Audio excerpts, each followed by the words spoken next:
Hey everybody, it's Glenn back in this video with the Marvel Legends 3 3/4 inch Webb Slingers pairing of Spider-Man and Scarlet Spider coming straight from the pages of SpiderVerse, which is the bonus comic book we get here. On the packaging back we get a brief and really quite generic bio which reads, when these web slinging wall crawlers swing into the fight, villains and criminals get all tangled up.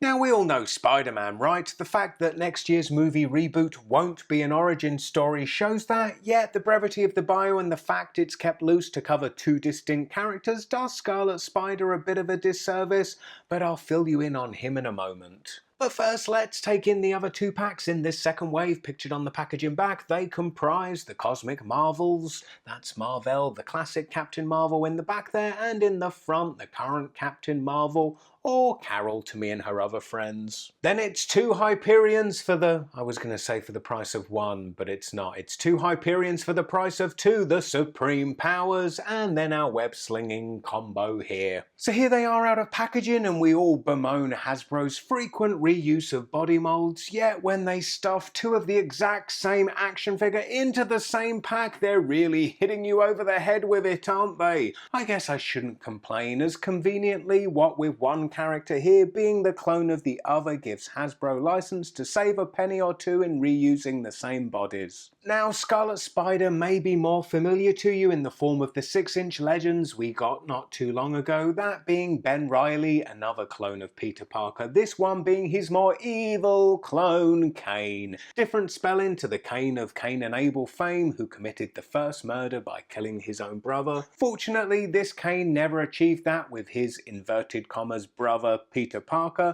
and much later turned a new leaf as a hero, becoming the Scarlet Spider. Certainly not the iconic costume of the first Scarlet Spider, what with that hoodie, but the stark contrast of bright red and midnight black is a striking look, and if you're Spidey obsessed, he's here to help fill out the ranks of SpiderVerse, the event that saw various Spider characters from across different dimensions collide. But at the centre of that Spider-Verse is our Peter Parker, and here we get a classic red and blue slice of the character. Taking a closer look, and I'm not sure I've ever seen an action figure with such defined bum cheeks.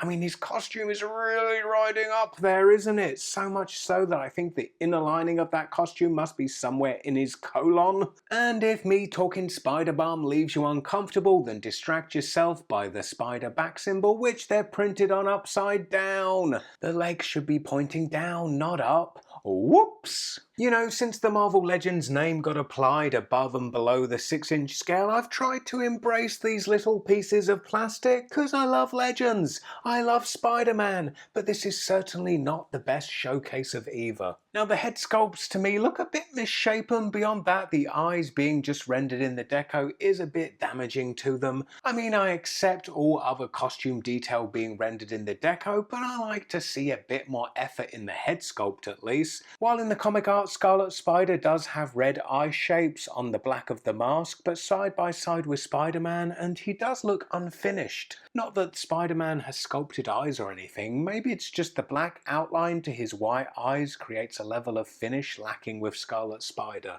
Now looking at articulation, and the heads do rotate side to side, yet no neck hinge, so no up or down movement of the head. And then the arms rotate at the shoulder and move up this far. There's rotation at the elbow and effectively a single hinge, bringing the lower arm to a right angle to the upper arm. And then it also, ouch, bends the other direction too. Then at the hips, the legs move out to the side this far, and then Scarlet Spider's leg moves further forward. Not sure how that can be as they're the same action figure. Then they both have double jointed knees, and at the ankles the feet are hinged moving backwards and forwards, and they both have that crazy ankle rocker pivot that I love, with this being their widest stances possible, still with both feet flat on the floor. But my love for an ankle pivot and action figure it does not make. I get that they are clones, but at least coming together as they have, Hasbro could have switched up the web shooting hands from the left to the right on one of them. Something so I feel for the price tag I'm buying two distinct things beyond the deco, and I'm honestly baffled with the downgrading of articulation at this scale that Hasbro deemed that the time to rebrand them as Marvel Legends, with Legends to me always being about posability. For instance, before Legends had you shown around an action figure with more than 5 points of articulation, local townsfolk would have hounded you out of town or burnt you alive.